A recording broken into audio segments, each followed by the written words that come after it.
Have you ever been asked a question that stopped you completely?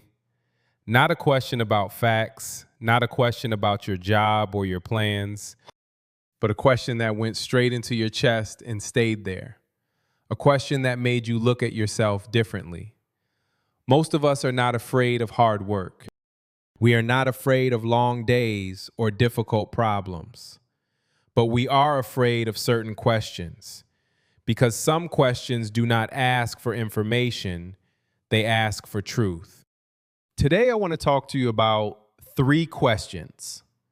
Not questions from your boss, not questions from your parents, not questions from the world.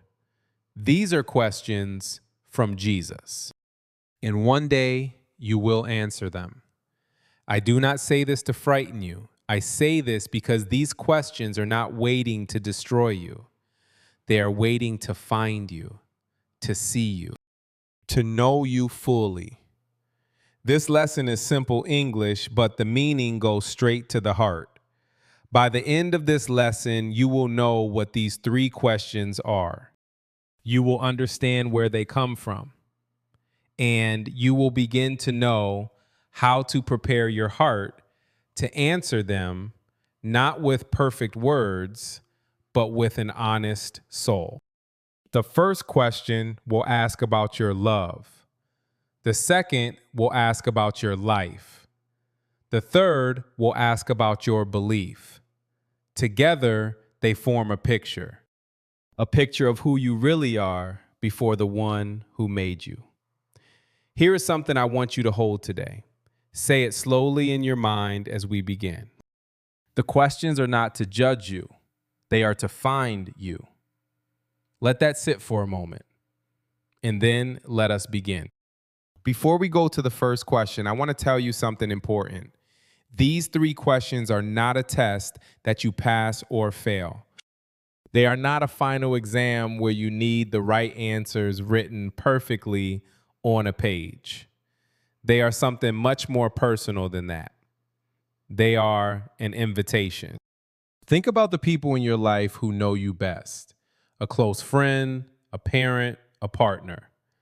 When they ask you something deep, something real, they are not looking for a smart answer. They are looking for you, the real you, the honest you. That is how Jesus asks. Now, I want you to think about a man. Let us call him Thomas. Thomas went to church every Sunday for 30 years. He knew the songs. He knew the prayers. He knew the right things to say at the right moments. From the outside, he looked like a man of strong faith. But inside, Thomas felt something missing. He could talk about God easily. He could explain scripture to his children. He could quote verses from memory. Yet in the quiet of the night, when everything was still, he felt far away. Not angry at God, not lost in sin, just distant. Like he was standing outside a warm house, looking in through the window, but never opening the door. One evening, Thomas sat alone and asked himself a simple question. He said, "Do I actually know God? Or do I just know about him?"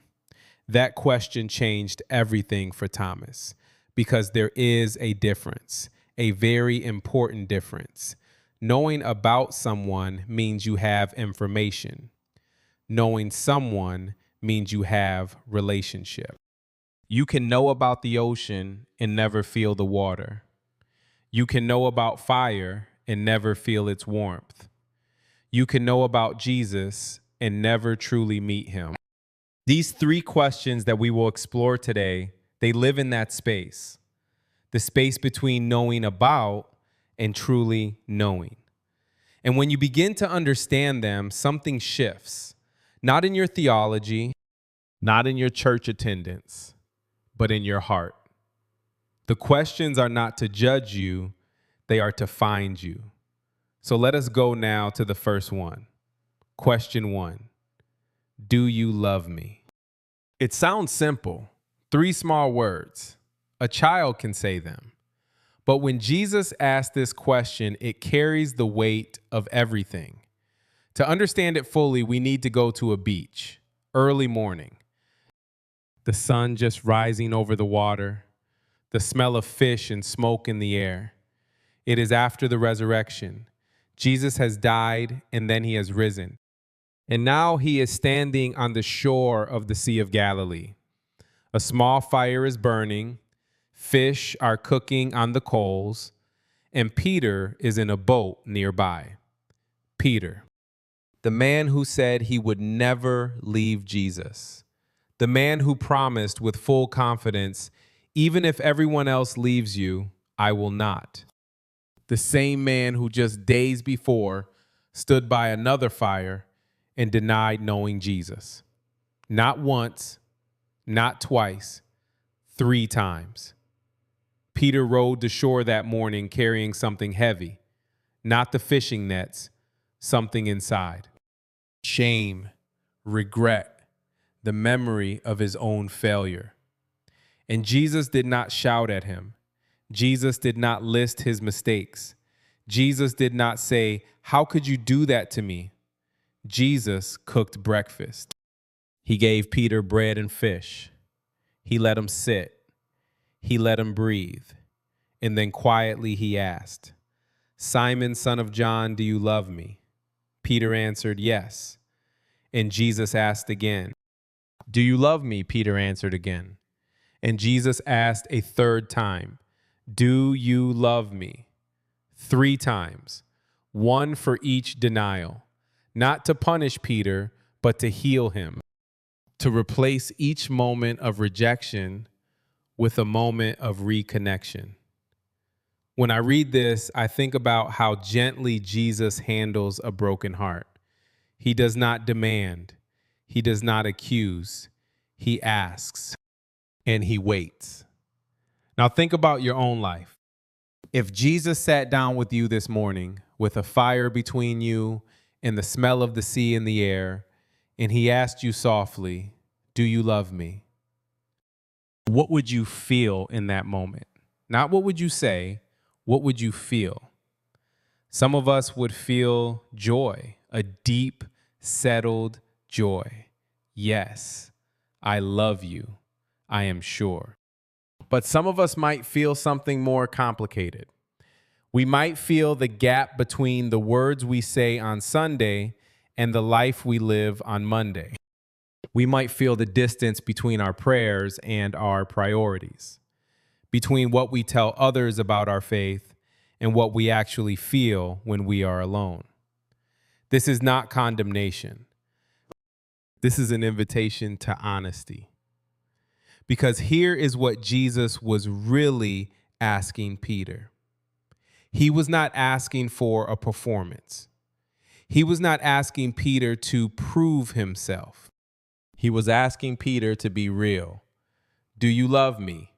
Not perfectly, not completely, but truly. There's a woman I want you to imagine. Her name is Grace. Every night before she sleeps, she says a prayer.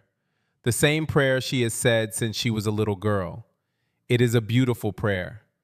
But one night she stops in the middle of it and she realizes she has not been talking to God. She has been reciting words at the ceiling. That night, Grace puts down the old words and she says something she has never said before. She says, "God, I do not know how to do this right, but I am here. And I want to know you, really know you." That was not a perfect prayer, but it was an honest one. And honest is exactly what Jesus is looking for. How do you prepare your heart for this question? You stop performing. You start talking. You open the conversation the way you would with someone you trust, not with big religious words, with real ones. You ask yourself, when was the last time I felt something real in my faith? When was the last time I was moved, not by a song or a service, but by a moment with God alone? If it has been a long time, that is okay. The question, do you love me, is not an accusation. It is an open door. Walk through it. The questions are not to judge you, they are to find you. Question 2. What did you do with what I gave you? This question comes from a story Jesus told, a story about 3 servants and their master. And it is one of the most honest stories ever told about human nature. The master is going on a long journey. Before he leaves, he calls his 3 servants together. He gives the first servant 5 talents. He gives the second servant 2 talents. He gives the third servant 1 talent. Then he leaves. Now, a talent in those days was not just a skill or an ability. It was a significant amount of money, a weight of gold or silver, something valuable, something entrusted. The first servant went and worked with his 5 talents. He invested, he risked, he tried, and he turned 5 into 10. The second servant did the same. 2 became 4. But the third servant did something different. He took his 1 talent, walked outside, dug a hole in the ground, and buried it. He covered it with dirt. And he waited for his master to return. When the master came home and asked for an account, the first 2 servants presented what they had grown. The master was overjoyed. "Well done," he said. "You have been faithful." Then the third servant stepped forward, and he said something revealing. He said, "I was afraid." 3 words. I was afraid. Not lazy, not rebellious, not cruel, just afraid. He was so afraid of losing what he had been given that he never used it at all. And in trying to protect it, he wasted it entirely. Now, here is the part that changes everything. The master did not take away the 1 talent because the servant had invested and lost. He took it away because the servant never tried at all. This is the question that touches so many of us. Think about your own life, not just your skills or your career. Think about everything you have been given: your time, your energy, your ability to love, your voice, your presence in the lives of the people around you, your capacity to encourage, to create, to serve. Jesus is not only asking about money or talent in the narrow sense. He is asking about your whole life. What did you do with the time I gave you? What did you do with the relationships I placed in your path? What did you do with the years, the mornings, the quiet moments? I want you to imagine a young man. His name is Daniel. Daniel has a voice like warm honey. When he sings, people stop what they are doing and listen. His mother always told him it was a gift from God. His church wanted him to lead worship. His friends told him he could move people with music.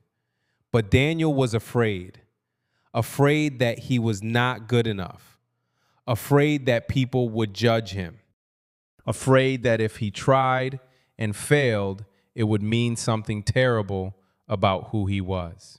So he kept his voice for the shower, for the car ride alone, for the moments no one could hear. Years passed, and one quiet evening, Daniel sat in a chair by the window, older now, and he thought about all the Sunday mornings he had stayed silent, all the people who might have been moved, all the moments he had left unopened like a gift still in its box. He had not lost his talent, he had buried it, just like the servant in the story. Fear is a powerful thing. It does not always look like cowardice. Sometimes it looks like caution. Sometimes it looks like humility. Sometimes it dresses itself up as wisdom. I am just being careful. I am just being realistic. I am just waiting for the right moment. But the right moment never came for Daniel. And it will not come for you either if you keep waiting for certainty before you begin. Here is the truth that this question wants you to see. Faithfulness is not about results. It is about using what you have been given honestly and wholeheartedly in the time and place where God has put you. You do not need 5 talents to be faithful. You need to be faithful with the one you have. Maybe your talent is patience. Maybe it is listening. Maybe it is cooking a meal for someone who is grieving.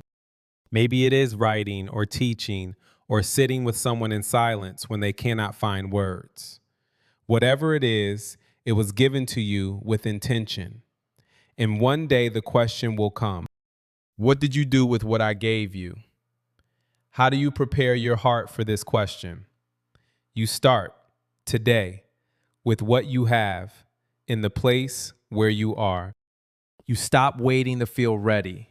You stop waiting for the fear to go away, because the fear may never go away completely. But faithfulness does not require the absence of fear. It only requires the presence of love. Use what you have been given. Begin with something small. Begin with something honest. And trust that the one who gave it to you is not looking for perfection. He is looking for faithfulness. The questions are not to judge you, they are to find you. Question 3. Who do you say I am? Of the 3 questions, this one is the most personal. This one cannot be answered by anyone else. Not your pastor, not your parents, not the tradition you grew up in, not the church you attend every week. Only you can answer this question. And the answer you give will shape everything else. Let me take you back to a moment in the Gospel of Matthew. Jesus and his disciples are walking together near a town called Caesarea Philippi. It is a normal day. They are walking and talking. And then Jesus asks something unexpected.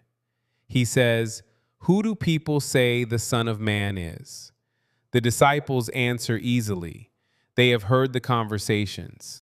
Some people say John the Baptist, some say Elijah, some say one of the old prophets come back to life. These are the popular opinions, the things people are saying in the streets and the synagogues. Jesus listens. And then he turns the question, but who do you say I am? That word, but, it changes everything. Not what the crowd thinks, not what history says, not what your family believes, but you, right now, standing here with me. Who do you say I am? Peter answered immediately, "You are the Messiah, the Son of the living God." And Jesus said, that answer did not come from flesh and blood. It came from the Father in heaven. That is the answer that comes not from information, but from revelation. Not from studying, but from encountering. Not from knowing about, but from truly knowing. Now, I want you to think about a man named Marcus. Marcus grew up in a deeply religious family. His grandfather was a deacon. His mother sang in the choir every Sunday. His father read the Bible at the dinner table. Faith was the air he breathed from the day he was born. For most of his life, Marcus believed, or he thought he believed. He said the words, he followed the practices. He felt comfortable in church the way you feel comfortable in a house you grew up in. Then one year, everything fell apart. His marriage ended. He lost his job. His father became very sick. In the space of 12 months, the ground beneath Marcus disappeared. And in that silence, in that darkness, Marcus realized something unsettling. He did not know what he actually believed. He had been borrowing his father's faith, his mother's faith, his grandfather's faith, but he had never built his own. He knew about Jesus. He had heard about Jesus his entire life. But did he know Jesus? In that broken season, Marcus began something he had never done before. He began to seek, not to perform, not to maintain appearances, but to genuinely search. He read slowly. He prayed honestly, even when the prayers felt empty. He sat with his doubts instead of hiding them. He asked hard questions. And slowly, something shifted. Not dramatically, not with thunder and lightning, but quietly, the way light comes into a room in the early morning. Almost without you noticing until suddenly you realize you can see. Marcus began to have his own answer to the question, not his grandfather's answer, not the answer from the church bulletin, his answer, built from his own experience of seeking and being found. And that answer held him in ways that borrowed faith never could. This is what Jesus is asking when he says, "Who do you say I am?" He is not asking for the correct theological statement.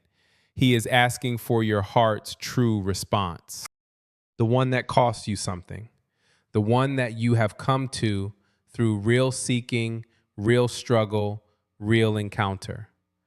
There is a difference between a faith you wear and a faith you live inside. A faith you wear can be taken off when it becomes inconvenient. A faith you live inside goes with you into the dark places. How do you prepare your heart for this question?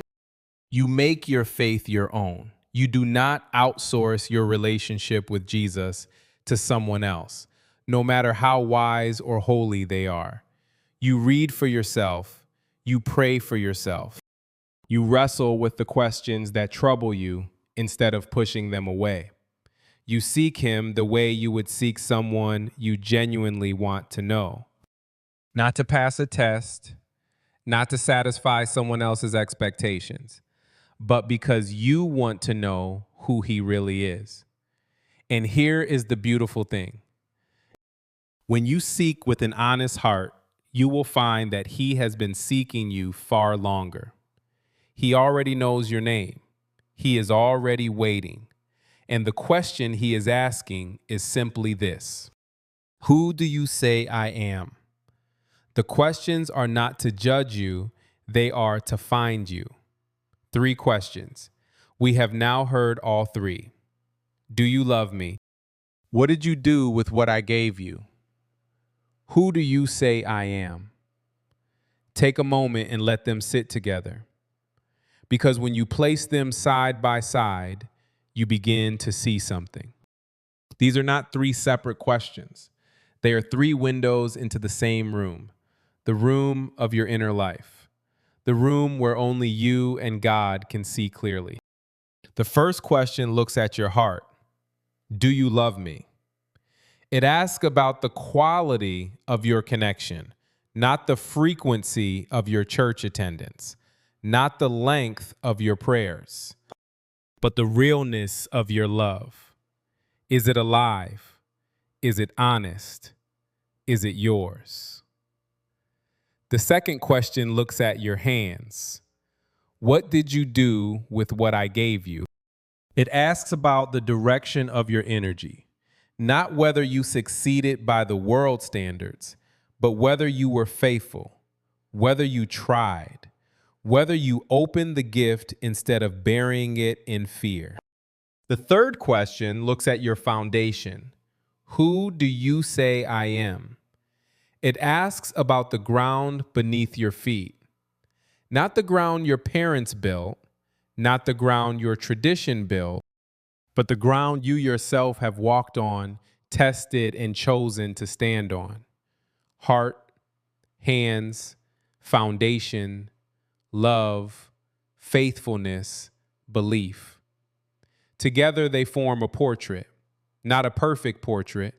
No human life makes a perfect portrait, but an honest one, a real one, the kind that only you can paint. And here is what I want you to understand above everything else today. Jesus is not waiting at the end of your life with a red pen ready to mark what you got wrong. He is not building a case against you. He is not collecting evidence of your failures. He is looking for you. He is looking for the real you. The you that exists underneath the performance, underneath the image you show the world, underneath even the person you think you are supposed to be. The Peter who wept after the denial was more precious to Jesus than the Peter who made confident promises, because the weeping Peter was real and Jesus could work with real. The servant who came back with 5 talents did not impress the master because he was talented. He impressed the master because he was faithful with what he had been given. Faithfulness is available to all of us, whatever we have been given. And Marcus, searching alone in his broken season, finding his own faith slowly and quietly, was far closer to Jesus in that darkness than he had ever been when everything was comfortable and easy. Something about struggling honestly brings us nearer to truth than performing confidently ever could. So when you think about these 3 questions, do not think about them as a final examination you need to pass. Think about them as a compass that points you back toward what matters most. Am I loving honestly? Am I living faithfully? Do I know who Jesus really is to me? These are not questions you answer once and then put away. They are questions you carry, questions you return to in quiet moments, questions that grow with you as you grow. And every time you return to them with honesty, you are already preparing your heart. The questions are not to judge you. They are to find you. And you are already being found. So how do you prepare? Not how do you become perfect? Not how do you become the kind of person who has all the right answers? But how do you prepare your heart honestly and practically for these 3 questions? Here are 4 lessons, not rules, not requirements, just 4 things that can begin to change the posture of your heart starting today. Lesson 1, be honest before you are ready. We often think that preparation means getting everything right first. We think we need to clean ourselves up before we come to God. We need to resolve our doubts, fix our habits, sort out our feelings, and then when everything is in order, we will be ready to have a real relationship with Him. But that is not how Jesus worked. He did not wait for Peter to sort himself out before going to the beach that morning. He went to Peter in the middle of his failure. He cooked breakfast for a man who had just denied knowing him 3 times. Honesty before readiness. That is the pattern. You do not have to wait until your love feels strong before you tell Jesus it feels weak. You do not have to wait until your faith feels certain before you admit it feels small. You do not have to wait until you are whole before you bring Him your broken pieces. Come as you are, say what is true. That is the beginning of preparation. A heart that says, I am not sure I love you the way I should, but I want to, is already moving in the right direction. A heart that performs confidence it does not feel is standing still. Be honest before you are ready. That is lesson 1. Lesson 2, use what you have been given, starting with something small. You do not need to be extraordinary to be faithful. You do not need a platform, a large audience, or a significant talent. You just need to begin with what is in your hands right now. Maybe that is a conversation you have been avoiding with someone you love. Maybe it is a creative work you have been postponing out of fear. Maybe it is a habit of kindness you could begin today, simply by paying more attention to the people around you. The servant with 5 talents did not start with 10. He started with 5, and he moved. Movement is the answer to fear. Not grand, dramatic movement, small, faithful movement. What is the one thing you have been sitting on? What is the gift you have been protecting instead of using? What is the step you know you should take but have been waiting to feel ready for? Take it today with what you have, where you are. Faithfulness begins small. And small faithfulness practiced consistently grows into something beautiful over time. That is lesson 2. Lesson 3, make your faith your own. Borrowed faith can take you to church. It can teach you the right words. It can make you feel at home in religious spaces. But borrowed faith cannot hold you when the ground shakes beneath your feet. Only your own faith can do that. Making your faith your own does not mean rejecting what you were taught. It means taking what you were given and going deeper with it. Asking your own questions. Sitting with your own doubts. Seeking your own experiences of God, not just hearing about someone else's. Read the gospel slowly as if for the first time. Pray in your own words, even when they feel clumsy and small. Bring your real questions to God instead of leaving them at the door. He is not frightened by your questions. He is waiting in them. The faith that holds you in a crisis is always the faith you built yourself through seeking, through struggling, through choosing to believe, even when believing was difficult. Make it yours. That is lesson 3. Lesson 4. Remember that preparation is not perfection. This is perhaps the most important lesson of all. You will never reach a moment in this life where you can say, I am fully ready. My love is perfect. My faithfulness is complete. My belief is without any shadow of doubt. That moment will not come before eternity. And Jesus knows this. He did not call perfect people. He called fishermen who were afraid. He called tax collectors that everyone hated. He called a woman who had been living in shame.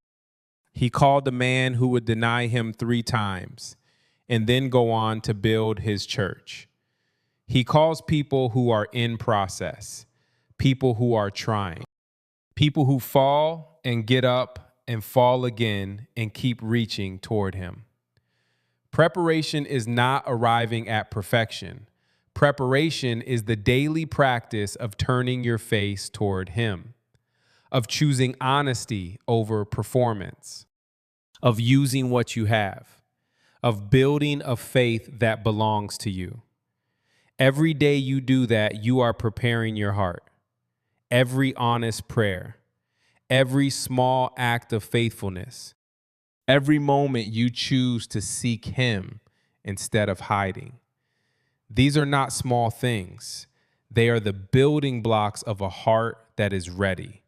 Not perfect, but ready. That is lesson 4. We have walked through 3 questions today. Do you love me? What did you do with what I gave you? Who do you say I am? And we have looked at 4 ways to begin preparing your heart. Be honest before you are ready. Use what you have been given. Make your faith your own. And remember that preparation is not perfection.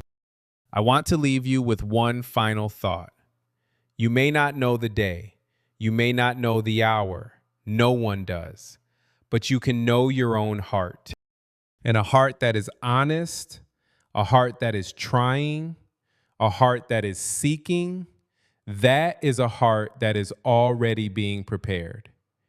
You do not need to have everything figured out. You do not need to have crossed every doubt off a list. You do not need to feel spiritual and certain every single morning. You just need to keep turning toward Him. Keep being real with Him. Keep showing up even on the days when showing up feels like all you have. Because here is what I believe with everything in me. Jesus is not standing at the end of your life as a judge waiting to condemn you. He is standing there the way He stood on that beach in Galilee, with a fire burning, with breakfast ready, with patient eyes and a quiet voice.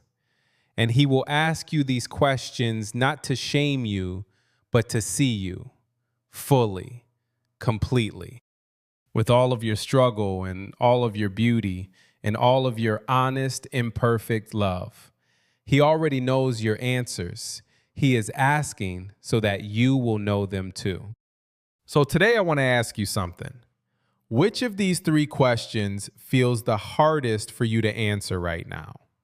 Is it the question about love, the question about faithfulness, or the question about who Jesus truly is to you personally? Let me know in the comments below. Your answer might be exactly what someone else needs to hear today. Thank you for being here. Thank you for listening with an open heart. These conversations matter.